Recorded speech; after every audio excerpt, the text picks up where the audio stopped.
alhamdulillah hasilnya diminati, disukai, dan banyak apresiasi yang didapatkan. Nah kalau Reza itu dia nggak sekolah film, dia juga dia lebih banyak belajar dari lingkungannya waktu dia menjadi aktor sudah 20 tahun. Kalau Aco dia dari sekolah film, tapi yang paling penting buat dia juga network, komunitas, dan mentor-mentor yang selalu membantu dia, mensupport dia. Dan menariknya di JAV ini adalah tempat di mana film Pangku Reza pitching buat project tahun lalu, dan tahun ini muncul sebagai the only Indonesian film di main competition JAV. Jadi first circle. Nah kalau Aco itu adalah 7 tahun yang lalu ngobrol sama Beyond Studio mau bikin film layar lebar di JAV juga, dan pernah mengeluarkan film pendek ya, Rachel sama Amanda sama Aco di JAV tahun 2018. Terus mereka kesini dan closing film nanti Suka Duka Tawa gitu. Nah sekarang aku mau nanya ke kalian nih, ini mereka menarik karena Rafki itu latar belakangnya news reporter ya, jurnalis. Kalau Kevin desain. Nah, gimana akhirnya bisa jadi sutradara dan kerjasama sama Joko Anwar lagi?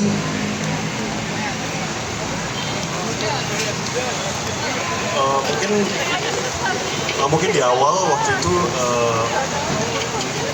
kuliah desain, tapi sering membuat film-film pendek, jadi bersama dan ikut komunitas screening juga, dan itu menurutku bagian penting dari perjalanan karir itu. Dan waktu itu sempat magang juga sama Kamensi Pictures, makanya jadi bisa bekerja sama, dan waktu itu ditawarin untuk masuk ke Writers Room Kamensi dan mengerjakan berbagai project hingga akhirnya ditawarin untuk membuat debut feature pertama. Jadi kalau mau aku ulang, pernah jadi internnya Kamensi Pictures. Nah jadi teman-teman, kalau udah tahu nih, gue mau pengen bikin film pendek atau film layar lebar, ada PH atau genre yang kalian suka banget, kalian ikuti perkembangan PH tersebut, deketin, perkenalkan diri kalian, dan coba banyak belajar menjadi intern, bisa juga ya. Jadi mulainya di Writers Room. Kalau Rafki gimana? Aku dulu wartawan dan memang dari kecil pengen banget bikin film. Waktu jadi wartawan itu merasa bahwa kayaknya hidupku baik-baik aja jadi wartawan, seru juga kan ke lapangan, meliput berbagai hal. Sampai kemudian aku lihat di Twitter tahun 2014 Abang Joko buka kelas tulis, dan aku berpikir mungkin coba deh gitu.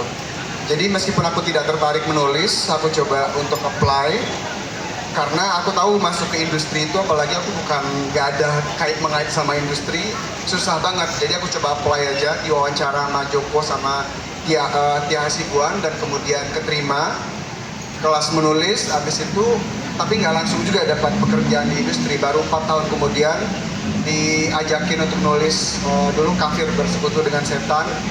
Terus kemudian aku itu masih jadi wartawan tuh. Habis itu aku magang juga di Pengabdi Setan 2 jadi kru, terus kemudian gabung di Writers Room-nya Kamensi Pictures, dan setelah gabung di Writers Room-nya Kamensi sama Kevin juga akhirnya ditawarin lah untuk Luar biasa. Jadi tepuk tangan dulu buat Kevin sama Rafki. Jadi bukan kunci sih, persamaannya mereka berdua sama-sama magang, sama-sama punya background yang bukan sekolah film, dan sama-sama masuk ke Writers Room-nya Kamensi Pictures. Nah aku juga mau apresiasi ya Reza, seberat-berat setinggi-tingginya buat PH-PH yang merangkul talenta-talenta baru kayak Kamensi Pictures, Gambar Gerak pastinya jadi PH baru yang disupport dengan komunitas dan PH-PH lain, dan juga Visinema dan Beyond Studio ya Aco ya. Oke. Nah gimana ini udah berapa kali ke JAV kalian? Kedua. Tahun lalu ke JAV. Rafki? 2 tahun lalu. Oh tahun lalu syuting. Publicistnya bukan sih? Kan saya nggak ikut syuting pak. Hanya di film dia, di film mereka saya nggak ikut main. Kok emosi ya? Jangan emosi. Oh saya main jadi batu Neta ya. Kan legenda kelamaan Pundang, aku jadi batunya. Nah mungkin kalian bisa cerita nggak perjalanannya, bisa kita kan udah tahu kerjasama sama Kamensi. Sekarang filmnya udah ditayang di bioskop, dan kedepannya ada rencana-rencana lain atau gimana?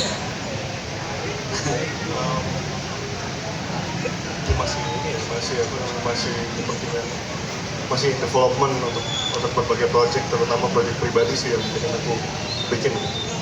tadi juga udah ngobrol, tadi Pak Tony sempat juga mengannounce kalau VMS Studio akan lagi eksplor kerjasama dengan Kevin Raharjo. Ini bakal seru banget. Nah mungkin dari teman-teman ada yang mau nanya nggak sih?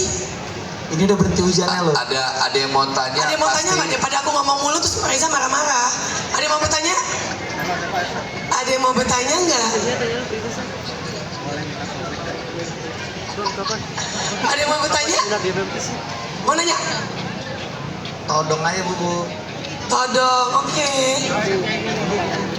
Itu, Edoy. Jangan video-video aja kamu, Edoy, The Talkies. Mendingan kamu nanya.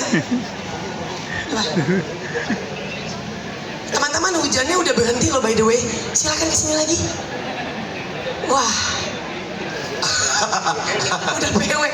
Indonesia banget nih. Indonesia banget. Kau udah PW gini. Takutnya justru pindah ke sini nanti hujan lagi pindah lagi gitu. Kamu biasa nanya. Mendingan kamu nanya. Maaf, ini ada yang mau tanya. Oh ya silakan. Ada dikasih mic dari tadi. Maaf dong, maaf banget. Silakan sayang.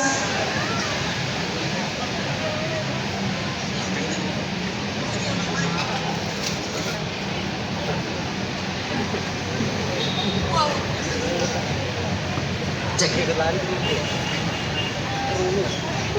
Baik, terima kasih kesempatannya. Perkenalkan kami dari Singaraja Menonton, khususnya dari Bali hadir ke JAF, dan ini pertama kali kami hadir ke JAF. Menjadi ruang belajar buat kami, khususnya saya pribadi. Pertanyaan tuh Mas Reza, ini menarik. Yang pertama, mohon maaf kalau ada salah kata. Apakah ruang sutradara ini menjadi sebuah ruang upgrade dari Mas Reza sebagai aktor untuk tetap ada di film, atau sebuah explore dari hasrat? Itu yang pertama. Terus yang berikutnya adalah, mungkin jawab pertanyaan saya sederhana. Menurut bapak-bapak dan ibu-ibu di depan ini, film itu apa sih menurut kalian sebenarnya? Apa itu film?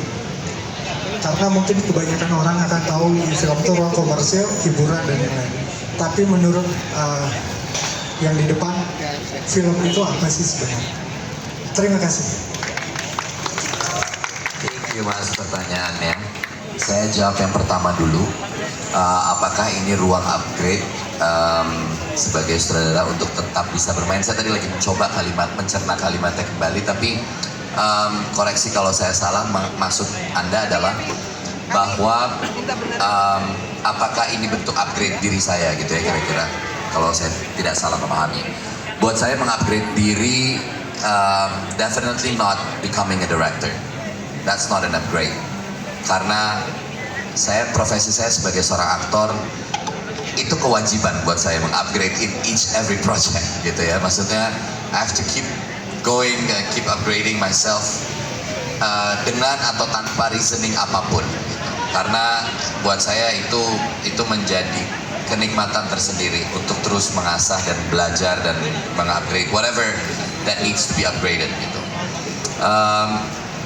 Saya memilih untuk mendirect karena saya cinta dan sayang pada dunia film, dan saya merasa bahwa ada ruang baru untuk bertumbuh, belajar, membuat kesalahan-kesalahan baru dalam spektrum yang berbeda. Dan rasanya 20 tahun ada di industri ini bukan waktu yang mungkin terlalu lama bagi sebagian orang, tapi itu hampir setengah usia saya. Jadi it's a long journey, sehingga ketika saya menyutradarai, saya hanya berpikir bahwa tiba-tiba terpikir akan sebuah cerita yang ingin saya ceritakan lewat sebuah film. Di situ membuat saya mengartikan film sebagai proses yang terus menerus bergerak, ia hidup dan menghidupi gitu. Jawabannya sangat bagus ya. Jadi gue akan mengimbangi dengan jawaban yang sangat standar aja. Enggak. Tadi waktu ada pertanyaan apa? Film itu apa? Beneran instan.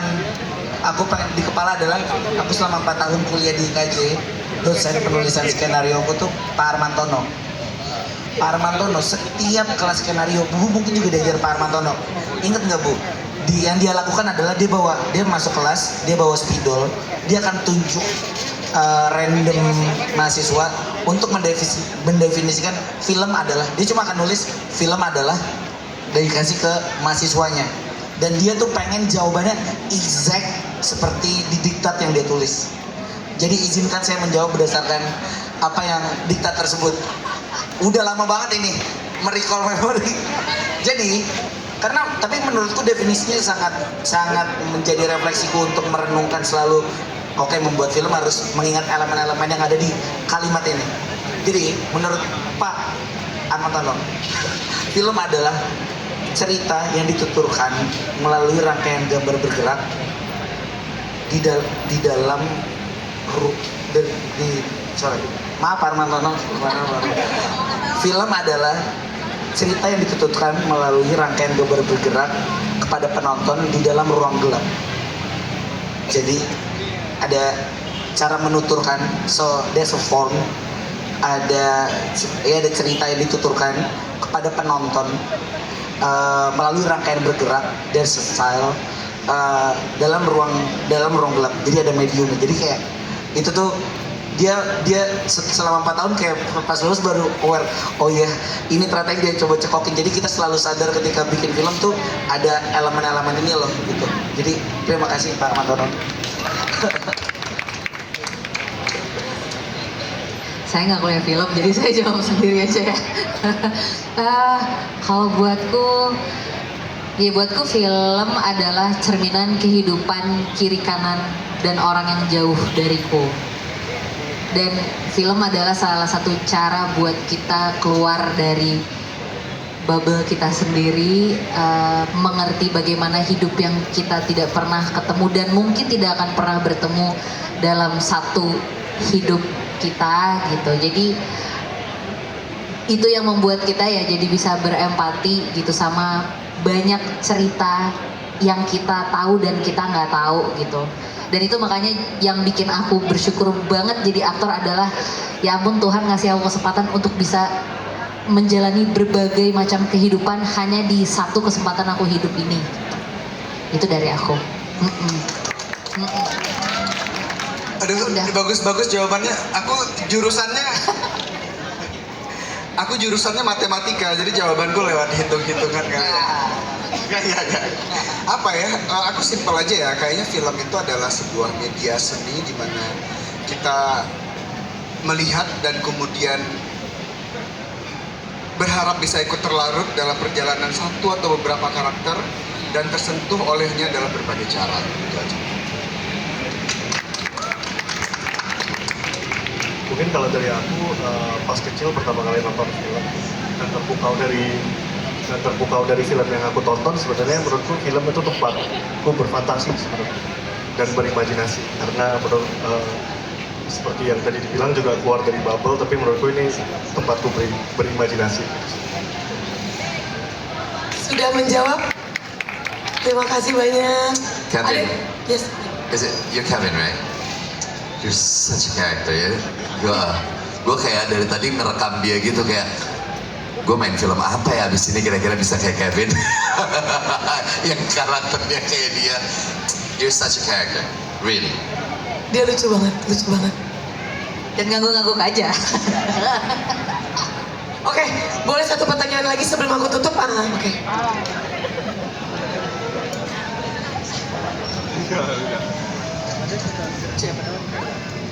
Oke, selamat sore semuanya. Perkenalkan nama saya Danu. Saya adalah penonton film Indonesia. Sebelum bertanya, I'm rooting for you, Rachel Amanda. Mudah-mudahan tahun depan atau tahun-tahun selanjutnya, kalau menyutradarai film bisa menjadi closing atau main competition di JAV ini. Amin, I'm rooting for you. So, ini pertanyaannya mencakup semua pertanyaan untuk seluruh sutradara yang baru pertama kali memulai debutnya. Pertanyaannya kita mau jujur-jujuran nih dari semua sutradara di sini. Pernahkah pada saat satu hari syuting itu kalian tuh merasa gimana? I don't know what I'm doing here. Tapi harus tetap kelihatan meyakinkan gitu di depan para kru. How to handle imposter syndrome saat kalian memimpin ratusan kru even yang kalian baru pertama kali memulai debut gitu. Boleh share jujur-jujurannya, terima kasih. Hah? Mungkin karena kita berdua ya, karena aku sama Raffi ngedirect berdua dan kita selalu punya bahan untuk diskusi ketika kita mempertanyakan atau ada masalah terjadi gitu ketika itu di set, dan karena preparasi yang panjang dan kita sudah mendiskusikan itu berdua, jadi semua masalah yang ada di set itu kita bisa solve dengan cepat dengan berdiskusi sama Raffi. Aku sih nggak satu momen ya, kayaknya setiap saat sih, setiap detik sih. Karena kerja di Kamensi dengan tim yang luar biasa, ada Pak Ical Tanjung di sana, pemenang 5 Piala Citra dan 13 nominasi. Imposter syndrome terjadi setiap detik di sana. Tapi ya mau bagaimana lagi ketika kemudian lu di hadapan lu ada Rio Dewanto, Faradina Mufti, ya lu harus act out. Nah untungnya seperti Harjo bilang tadi, kita ada persiapan, kita bahkan punya catatan, dan kalau tiba-tiba blank ya kita udah punya notes itu gitu. Jadi kita udah bersiap menghadapi imposter syndrome itu. Iya bener tadi Bu, percayalah itu terjadi di setiap hari syuting. Maksudnya ya itu juga yang akhirnya bikin kita nggak boleh besar kepala dan sombong. Nggak ada ruang untuk merasa besar sih, karena selalu merasa kecil jadinya setiap harinya gitu. Karena constantly learning setiap hari, dan setiap project baru juga selalu mulai dari nol, karena bukan cuma saat syuting tapi ketika nulis, persiapan selalu ada momen itu gitu. Nggak cuma ketika berhadapan dengan orang, bahkan ketika bersiap diri sendiri aja kadang kayak bagian ini nggak, udah kosong lagi aja gitu. Kita selalu ada aku setidaknya selalu punya momen ngerasa belum apa-apa, akhirnya jadi selalu kembali doang. Makanya buatku itu perasaan yang sangat penting sih akhirnya, dan tentunya sangat beruntung ketemu teman-teman dan kolaborator yang juga sangat suportif di situ gitu. Justru poin kolaborasinya kan di situ ya, saling mengisi gitu sih. By the way, Aco itu yang bikin video klip Gala Bunga Matahari ya teman-teman. Dan India juga. Tadi aku lupa mention. Jadi namanya Aco tuh kalau di video musik sih kayak dia udah dikejar-kejar hot item. Legend. Makanya menarik ketika dia debut film panjang pertama, deg-degannya beda ya Cok? Iya real Bu. Real, akhirnya ini real. Oke, buat tadi juga lupa mengasih tahu juga kalau film Legenda Malin Kundang berkompetisi di Indonesian Screen Awards di JAV 2025 ya. Selamat teman-teman. Selamat. Nah mungkin sambil nunggu Reza balik lagi, kan pas banget. Tadi pertanyaannya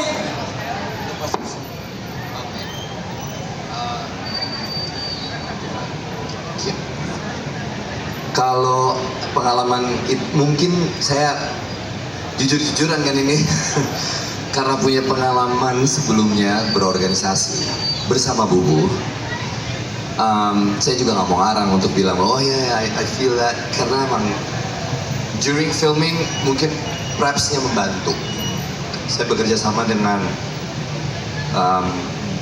orang-orang di balik layar, dan Bubu witness all the things that happens on our set gitu. Jadi kayaknya kalau bingung menentukan titik tertentu ketika lagi bikin gitu, karena semuanya dipersiapkan cukup, dikasih waktu cukup lama, and setnya very minor, there's no short treatment yang ribet dan lain-lain. I can say I don't have that yet. Mungkin di film berikutnya mudah-mudahan enggak ya, tapi ya kita nggak pernah tahu. cukup menjawab? Thank you.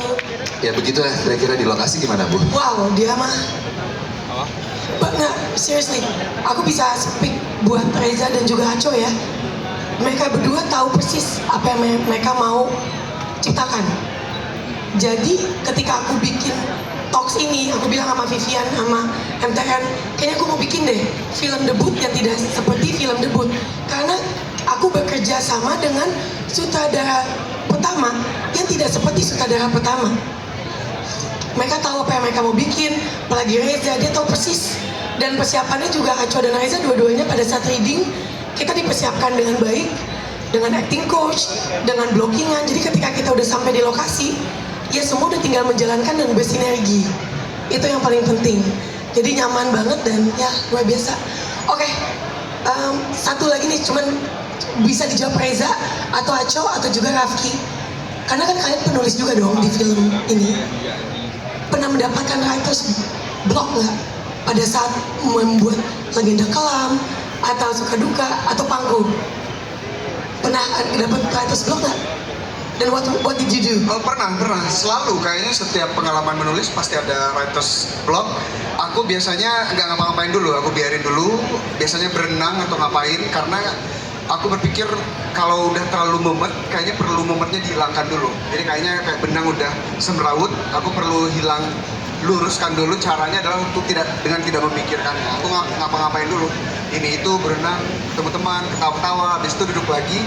Biasanya lebih kebuka. Noted buat teman-teman, semangat terus yang lagi nulis. Silakan Aco dan Reza.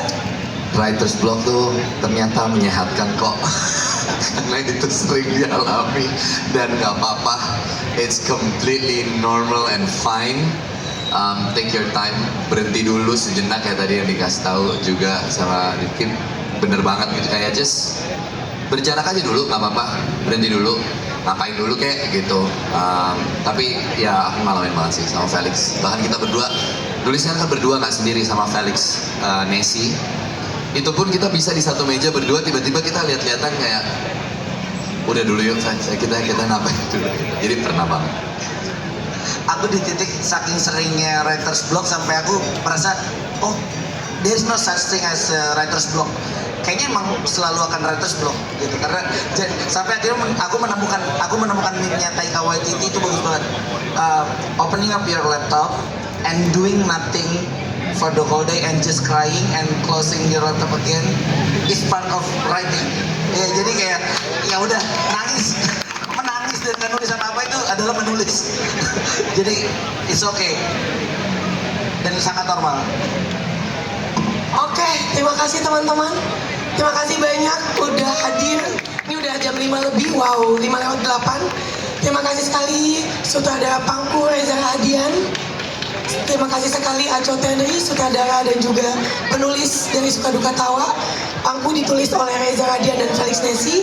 Terima kasih Rachel Amanda yang memerankan sebagai Tawa di Suka Duka Tawa. Dan juga last but not least, Kevin Raharjo dan Rafki Hidayat buat film Legenda Kelam Malin Kundang. Film Pangku berkompetisi di Main Competition JAV 2025 dan sedang tayang di bioskop Indonesia. Tepuk tangannya boleh? Thank you. Film Legenda Kelam Malin Kundang berkompetisi di Indonesian Screen Awards di JAV 2025 dan sedang tayang juga di bioskop. Tepuk tangannya. Dan last but not least, film Suka Duka Tawa akan menjadi closing film JAV 2025 pada tanggal 6 Desember 2025 dan tayang serentak di bioskop mulai 8 Januari